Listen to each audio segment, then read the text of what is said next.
Hi folks, this video is going to be, it's going to serve two purposes. One, it's going to introduce some of the issues, items that I think are important for week 5.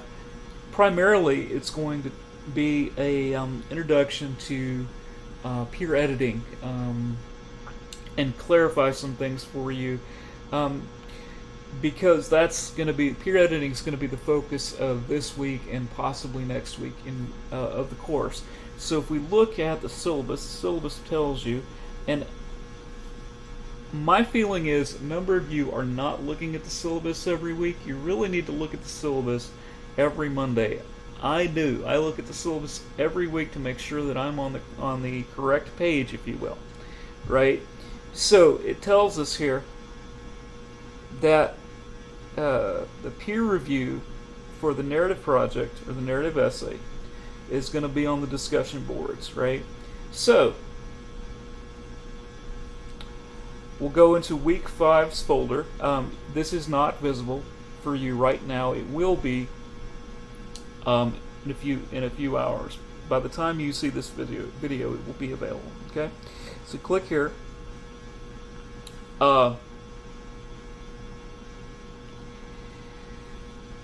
So before we go to the group, I do want to talk about this week's reflective essay. Now,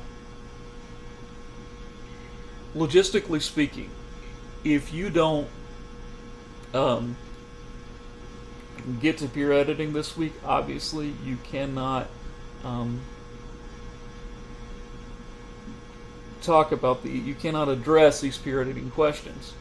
So you will have to hold those over into week 6, week 6's reflection. And then for the week 5 reflection, what you would talk about is everything else that you would normally talk about, right?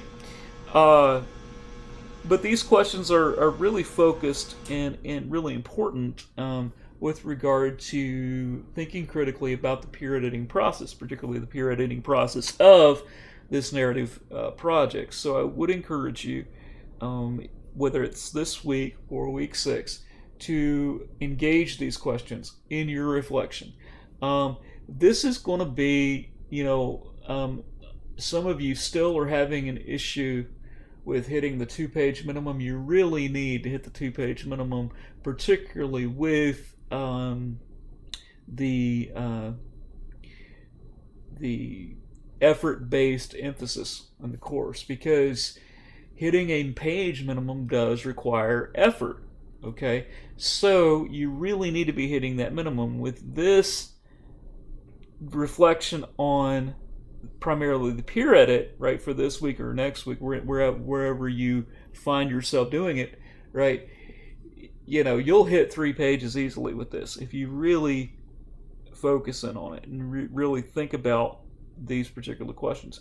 So I've mentioned to some of you in the weekly check-ins, for example, that if you are having difficulty for any reason turning in your stuff on time, etc., and there's some kind of hindrance to that, whatever that may be, that you should give me that. You should let me know that in the feedback to the user. So I'm clicking on here like I'm going to submit it, right?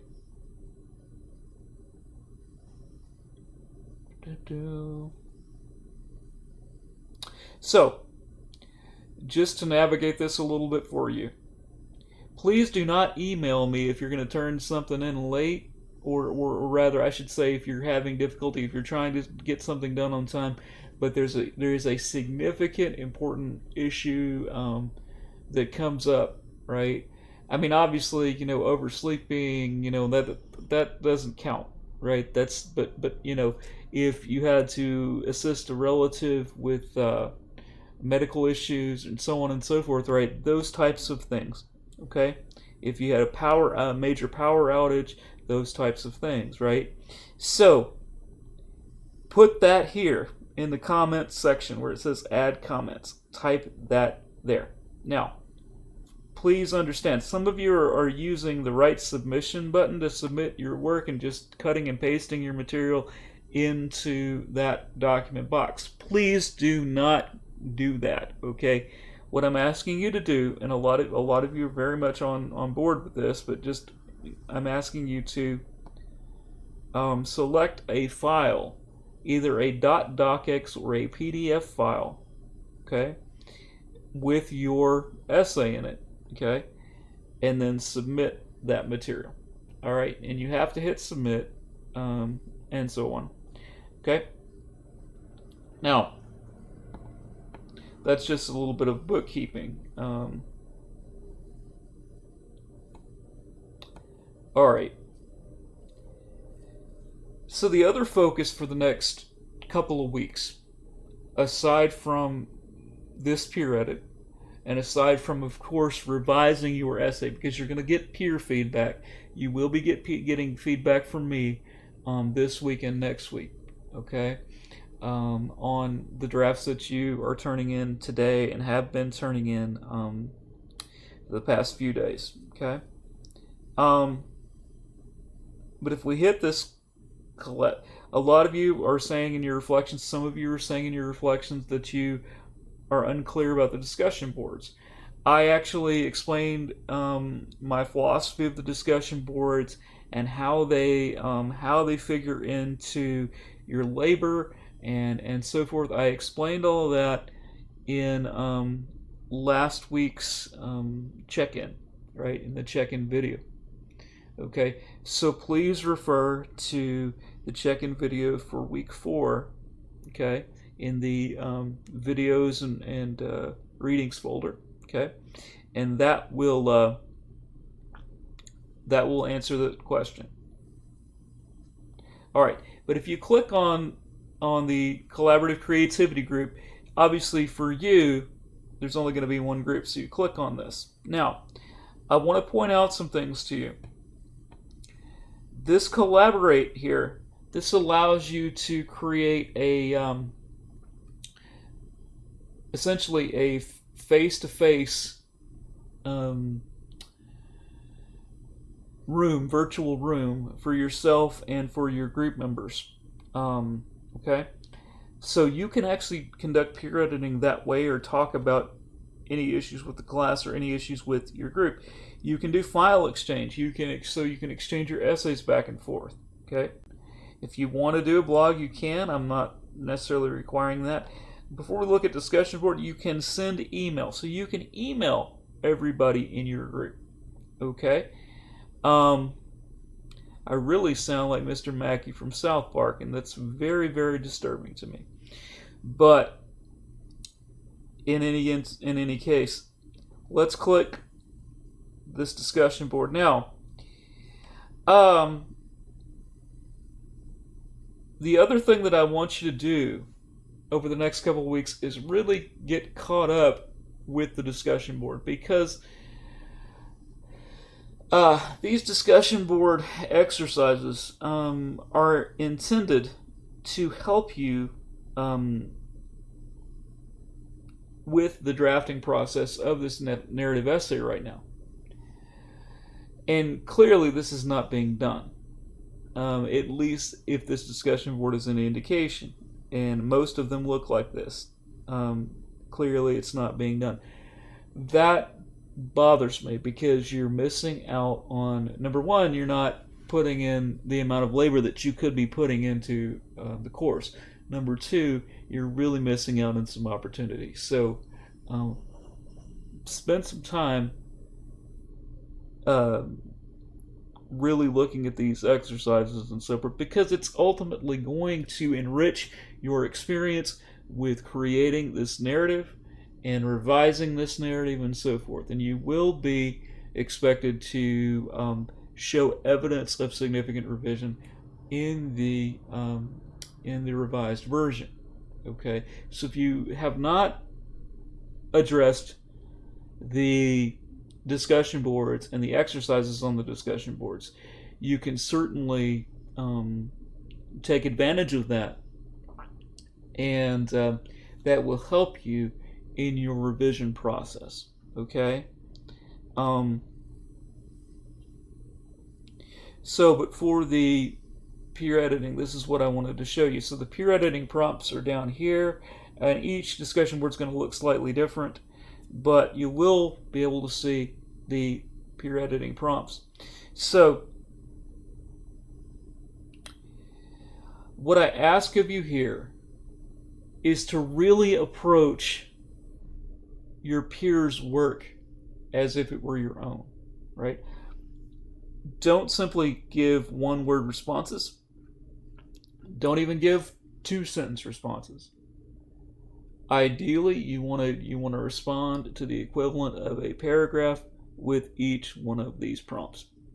Okay? Now, do I expect you to put it on the discussion board necessarily? No. Some of you will be doing the peer editing through email. Some of you may be doing it on Google Docs. I don't like Google Docs, but if you do, that's fine.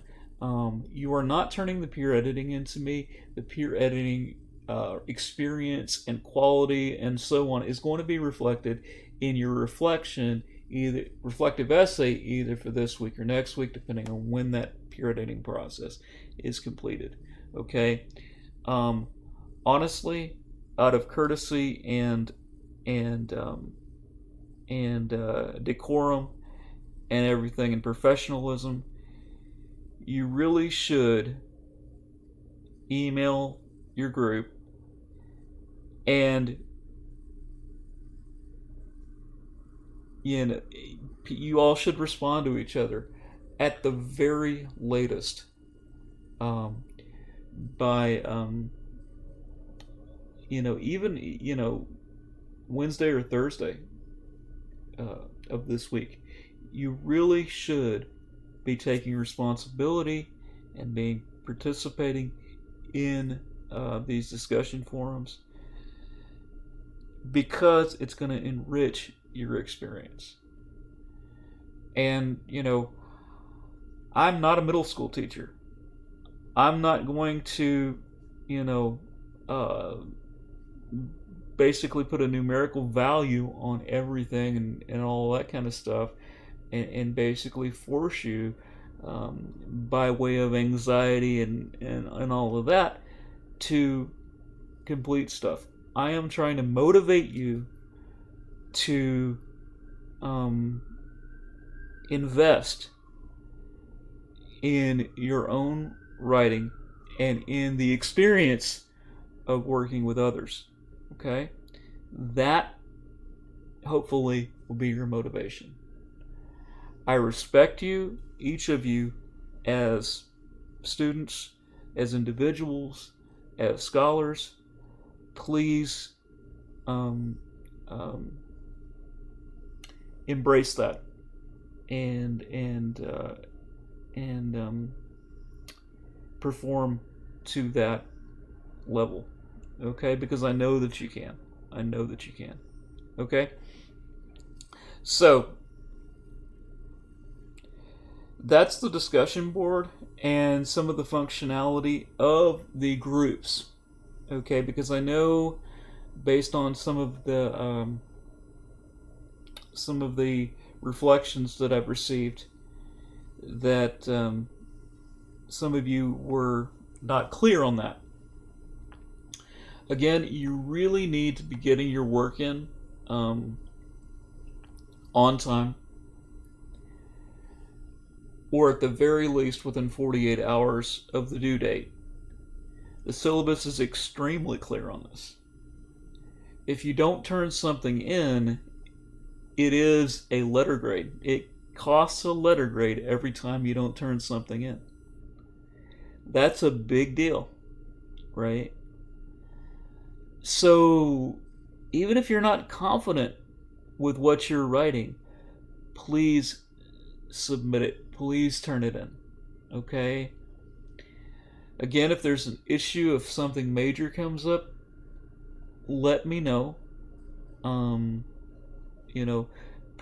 Particularly in the using that comments function that I showed you. If it's really big, like say for example, on Monday that you've got something big coming up, or there's something going on, let me know then, right? Not after the fact. What I mean by, so please do not text me 5 days after something is due and say, oh yeah, by the way, I'm about to turn in such and such reflective essay or whatever it is. That is that does not make you look good. Okay? The way to go about things is to let me know earlier on, hey, I've got this thing going on, I don't know if I'm going to be able to negotiate and turn my stuff in exactly on time. I will tell you, thank you for letting me know, and indicate that when you turn it in the comments to the item, right? But it's if you were on a job, for example, and ultimately college is preparation for being productive members of society, both productive citizens as well as productive members of the economy, right? So if you were on a job and you had a task that you had to complete, you wouldn't come to your team leader 5 days after you're supposed to have it done and say, hey, I I'm sorry I didn't contact you, I didn't let you know what was going on, but here it is. No, you wouldn't do that at all, ever, and expect to still be employed, or even in most cases expect to still be in whatever industry that may be, or whatever vocational field that may be, right? People get quote unquote blackballed very quickly, and that's not the term blackball is not a racial term. It's actually it comes from it's a Masonic term. If you got a blackball, you were not allowed to become a Mason. Now maybe for the Masons originated that as a racial term. I don't know, but anyway, that's just a little bit of history of language that we use, metaphors that we use. All right, I'm going to end this video. Again, please attend the